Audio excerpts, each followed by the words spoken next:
Hello there, thank you for joining me on This Week in Boxing, where I fill you in on the wonderful world of the sweet science and all that surrounds this beautiful sport at the highest level.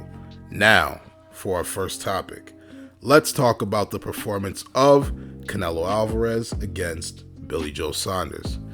This title unification bout would feature the consensus pound-for-pound best boxer on the planet in Canelo Alvarez participating in his third fight since December against Billy Joe Saunders.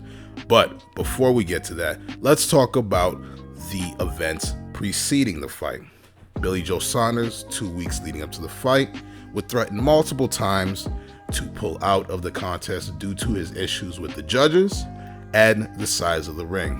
Saunders, in the process of expressing his grievances to the media, also attempted to paint Alvarez as a fighter who is stacking the deck against the B-side and someone who has had a past with PEDs. Saunders' antics leading up to the fight would generate public interest, which was a good thing on Saunders' part, and would also visibly appear to get under the skin of Canelo Alvarez.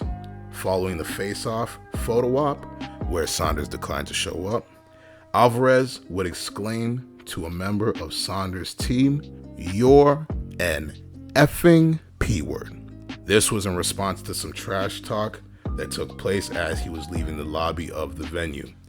Nonetheless, both matters were settled, 3 American judges were chosen, and both sides agreed on a 22-foot ring. Now, getting to the actual match, Canelo was steadily in control of this fight, walking Saunders down, landing the more significant punches. Saunders would sporadically see success leaning out of the way of Canelo's uppercut early, shooting that jab effectively, and even possibly winning 1 or 2 rounds.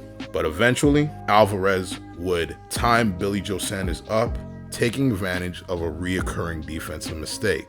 Alvarez would catch Billy Joe with an uppercut every time he ducked out the way of that left hook. The fight would be stopped as Billy Joe Saunders did not answer the 9th round bell, retiring on his stool. Billy Joe Saunders is reported to have 4 broken bones in his orbital bone and will have surgery. Eddie Hearn says that Saunders does want to fight again. Looking forward to Canelo Alvarez's next opponent, Team Canelo says they are interested in unifying the belts at 168 pounds and becoming undisputed. The final piece of that undisputed puzzle is Caleb Plant, who holds the IBF Super Middleweight World title. Team Canelo is set to offer Plant $8 million for a shot at undisputed, but sources say Plant wants something in the neighborhood of 8 figures. Now, I believe this fight will happen later this year, but Team Canelo says if Plant overprices himself, they will seek other options. And they definitely have the leverage to. Everybody wants a piece of Canelo and the cash cow that is that fight. You got Benavidez, who's an up-and-comer at 168. You got Charlo that they would force to move up to 168 from 160. And then you got Canelo also being encouraged to move up to light heavyweight, 175 pounds, to take on Artur Beterbiev or Demetrius Bivol, where he could also look to unify that division. And then you got Demetrius Andrade, who has been going back and forth with Canelo for a very long time. He even interrupted Canelo's post-fight press conference. Things got a little bit heated, but Canelo said he is not interested in that fight because Andrade has not fought anybody, and unfortunately, he's right. Andrade should look to beef up his resume against Charlo or a Triple G at 160 pounds. Next topic. As per Michael Benson's Twitter, manager and promoter of Tyson Fury, Frank Warren, says that Team Fury wants the fight to happen August 14th in Saudi Arabia. This can be taken as a semi-official announcement because it means that both sides have found an agreed upon date and location. However, the fans have been jerked around so much that I think all steam has been lost from this announcement, and you won't see fan excitement ramp up until maybe fight week or a couple weeks from the fight. Next topic. Videos on Instagram of Deontay Wilder doing some drills on the pads and the heavy bag with new head coach Malik Scott caught the attention of many boxing heads out there.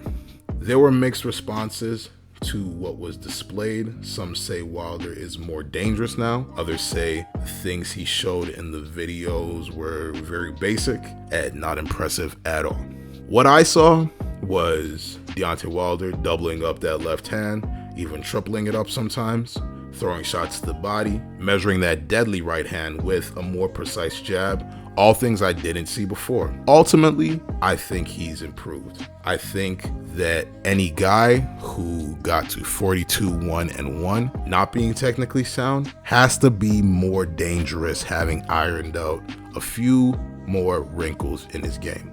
With our final topic of the week, we've got Jose Ramirez against Josh Taylor, which will take place Saturday, May 22nd on ESPN+. Ramirez holds the WBC and WBO world titles. Josh Taylor holds the WBA IBF world titles and the Muhammad Ali trophy. So this bout will crown an undisputed champion at 140 pounds, and it should be a good show. Hasn't got a lot of media traction yet, but I believe that'll change in the very near future. Both men very aggressive.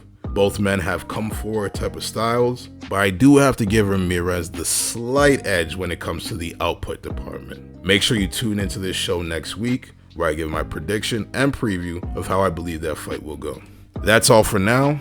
For This Week in Boxing, please comment on anything you heard today, your likes, your dislikes, your thoughts. Remember to leave a like and subscribe to the Like Kick YouTube channel. I am your host, Jeremy, signing off. Thank you for stopping by, and see you next week.